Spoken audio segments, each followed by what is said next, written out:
You know that whole situation with YouTube views? Well, now we've got a bit of a resolution to it, as well as a bunch of things that are going to impact your experience directly. So, YouTube themselves is not to blame for the view count thing, at least not entirely, because the truth is that something did change, and thanks to investigative coders, we actually know exactly what happened to all of those views. But it's not the end of the story, because we need to talk about YouTube's ecosystem. It is changing, and there is a climate of pressure that is, well, making creators think that a lot of these AI experiments are going to be dangerous to their livelihood. Goddamn, YouTube recently had an event where they announced so many features that kind of just look like shitty AI slop. Ever look at the greats on YouTube and wonder, how do they get those silky transitions or that cinematic B-roll? Well, today's sponsor, Storyblocks, is a huge part of the equation, and it's a bit of kit that I wish I had years ago.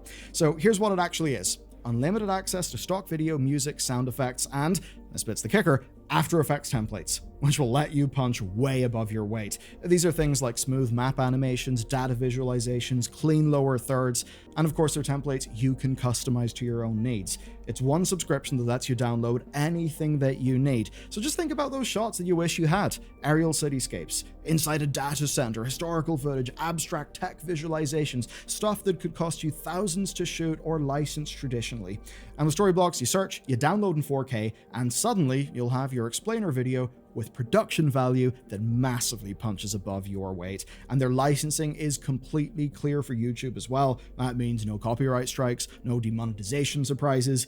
It's a tool we've used before, and I know, especially with the documentary style content I would love to make, like the life and times of Bobby Kotick, I'll be using it again. So whether you're just starting out or you're trying to level up your production, check out storyblocks.com/Bellular. The link is below. I'll begin in the views thing though. So YouTube gave an update on the situation a few days ago. There's a link in the description, and just like we suggested, restricted was not the sole culprit here. Now, they confirmed no meaningful change in the population of the restricted mode recently, and that it's a separate feature from the age protection rules. But here's the key part. They are, quote, not using AI to automatically enable restricted mode for viewers. And according to YouTube, all their systems are working correctly, and they weren't trying to gaslight everyone. But they did suggest that the problem could be multifaceted. They said they couldn't explain the view count drop with one answer. So, what could it be? There have been theories, maybe a return to baseline performance, maybe back to school, which I think a lot of us would disregard out of hand as the causal factor here. Maybe it's a better competition between creators. It could be those, but various creators have already debunked these things to various degrees as being universal problems. But YouTube suggested something else, ad blocking software, that might be impacting view reporting accuracy. Now, importantly, they framed this very specifically, that this is not a change in how YouTube counts views. No, it seems the problem is actually somewhere else.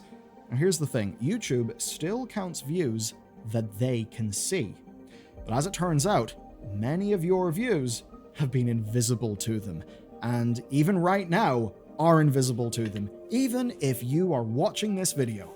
Yes, you could be watching my face, thinking that you are viewing a thing on YouTube and that view would be counted. But actually, there's a massive chance it isn't. So, one day after YouTube's post, YouTuber Theo Joe took them at their word. You know, if the problem wasn't YouTube's fault, then it must be somewhere else.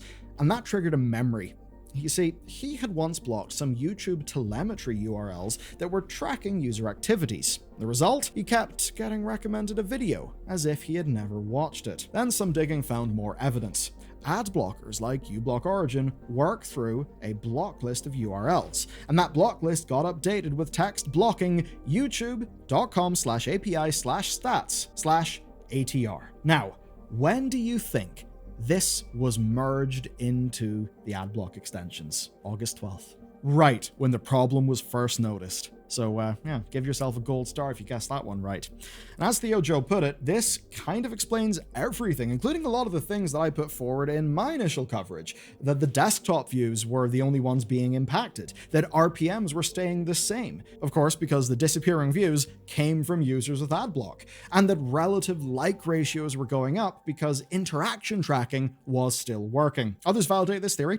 Jeff Geerling, another YouTuber, dug into the same evidence, and he noticed that this URL was added and then removed from the block list back in 2021. Meanwhile, Scratchy, the original dev who added the URL, created a guide for manual overrides. Some people won't want this tracker for privacy reasons, but yeah, the impact on creators did have everyone spooked, and justifiably so. Look, this doesn't appear to be YouTube's fault. That's kind of why we're talking about it today in this way. And in the last video, look, I left the door open for an answer because I had a bunch of theories, and ultimately I did think it was adblock related, but we didn't just completely know yet. And this brings up a core tension. We're dealing with an audience avoiding advertisements, and I get it. They're annoying. Now, the knock-on effect on views, well, that is something that everyone needs to factor into sponsor conversations, because now sponsors will be getting loads of views that YouTube can't track. And that's a little bit of a problem because, well, if it's a burnt-in sponsor, people will be seeing that. So actually, this informational asymmetry is something that plays into the hands of sponsors and definitely plays against creators. But there's a reason, right? There's a reason why creators immediately feared the worst when YouTube started acting weird. Because it's not even the first time they've been weird this year. My frustrations with YouTube have just been kind of bubbling up over the last while. And during the summer, we were working on a video that had the working title, How YouTube Broke Our Channel, and Why You Might Not Have Noticed. And that was actually months before the view count problem started, and we were writing it because we got huge amounts of complaints from loads of videos of AI-generated auto-dubbing that was happening for non-English speaking viewers. Or should I say, viewers with a language not set to English, even if they would prefer to listen to someone who speaks English speaking in English versus a robo-dub. Very bizarre thing. And as it turned out, we had been opted into YouTube's system automatically. We then had to manually deactivate it for multiple videos before we were then able to fully deactivate it. Of course, meanwhile, a lot of viewers probably thought that we were being cheap and that we didn't give a shit about quality, which is annoying, and it shakes our faith that YouTube actually understands things from our perspective. You can see how some random fucking product manager who wants to hit their flippin' OKR for the quarter is going to see a feature like auto-dubbing and think, oh wow, what a global good. It's just like the Babelfish or the translator from Star Trek. No, people watch YouTube because they want to hear people's authentic voice, not a robotic dub. But it gets worse, because that's just what you can see. Behind the scenes, there is an awful use of AI everywhere. I fully believe AI can be a useful part in making a good product, a good software experience, but you can't just ram it into everything. You see, we've got this trend where there are new services available on APIs, and we've got a lot of companies wanting to try and use those services. But the thing is, quite often, it's people who understand the AI trying to apply the AI to something that they do not understand. If you want an AI integration to work correctly, it needs to be done by somebody who actually understands the scope of their job and can then tastefully use the AI thing to help their job. As an example, there have been some cool things regarding video ingest and like tagging and stuff to improve the shitty bits of editor workflows. That's the sort of thing that's great, but a complete contrast to the other side of AI being used in video, which is just the infinite generation of weird slop videos, which I'm sure you have all seen far too much of. Now, if you take a look at YouTube Studio, you can see this. It's the inspiration tool. It's awful, guys. It is awful. It suggests ideas, titles, and thumbnails. I'm pretty good at making thumbnails and writing titles. YouTube's are bad. Really bad.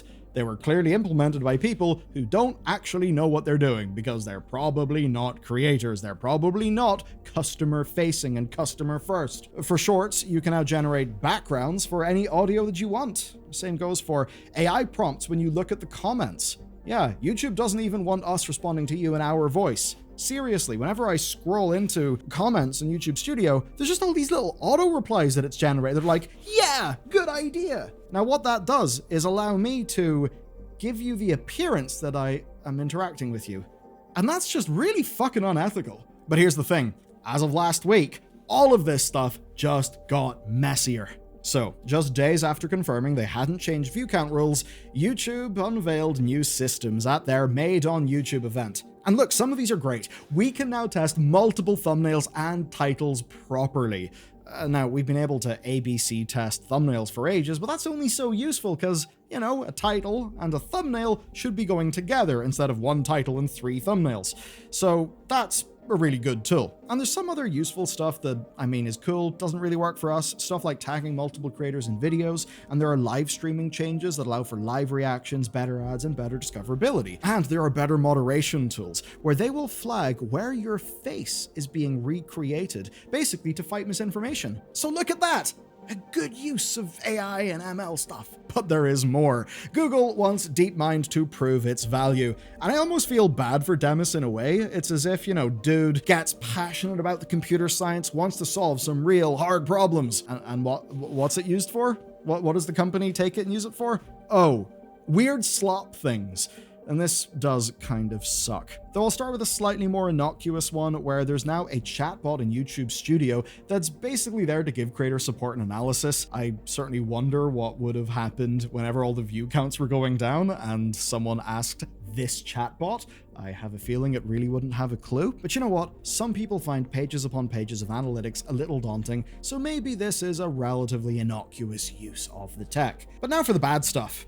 There's a new feature where shorts can be entirely AI generated. Fantastic. What if nothing was real? I'm sure users would love that. And when I say entirely generated, I mean that including moving images and songs. You can also edit your footage with AI, and on full videos, they're expanding their auto-dubbing with lip-syncing services. I don't think that will go well. I think it'll go straight to the uncanny valley, and don't put my face in that shit. But what's weirdest to me is this. Does YouTube really need more content? Like, do they need content so bad that they're happy for it to be basically just fake generated slop?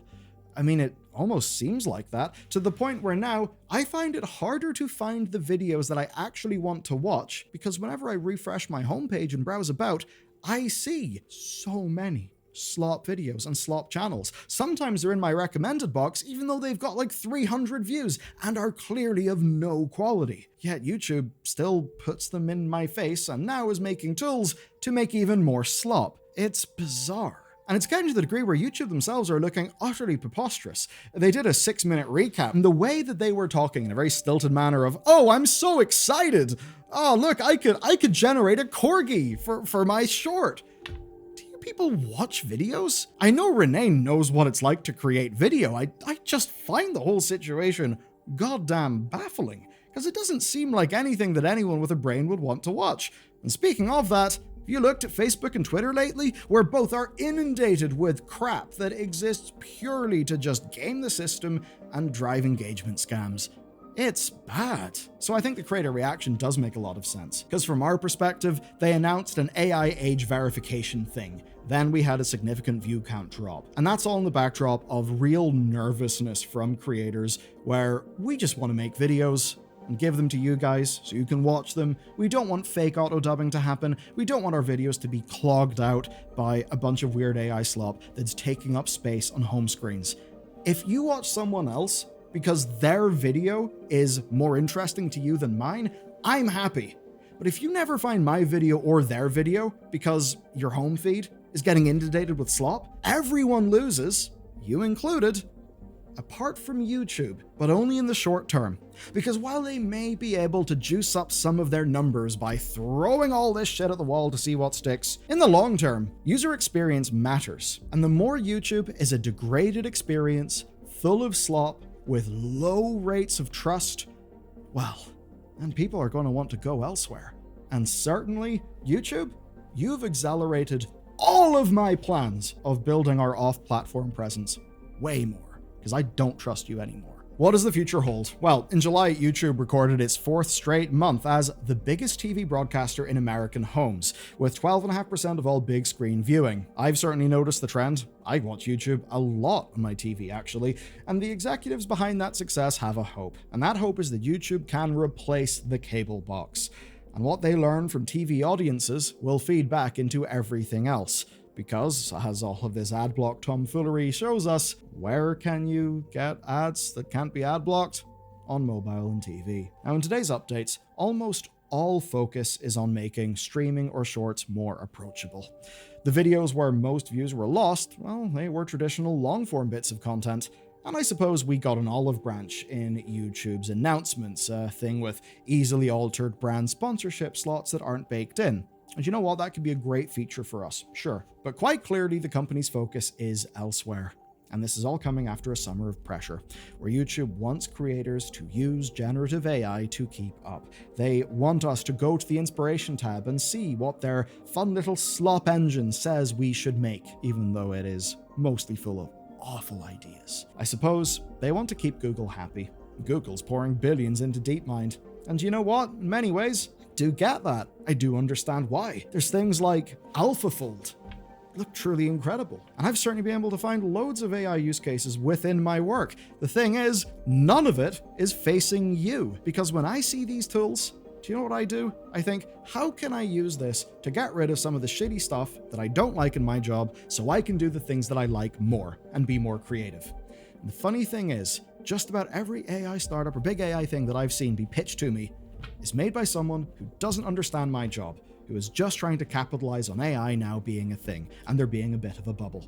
That is the complete wrong way to go about it. You need to go to the people creating the value, and you need to see how they can use this new technology as a tool to do their job better and to hone their craft, not by replacing their craft, but by helping them get rid of the shitty trudgery. For a good example of machine learning and stuff, the World of Warcraft team uses some machine learning stuff to resize helms for different characters. That means that their artists don't have to waste loads of time doing boring, mundane work to make helms fit heads.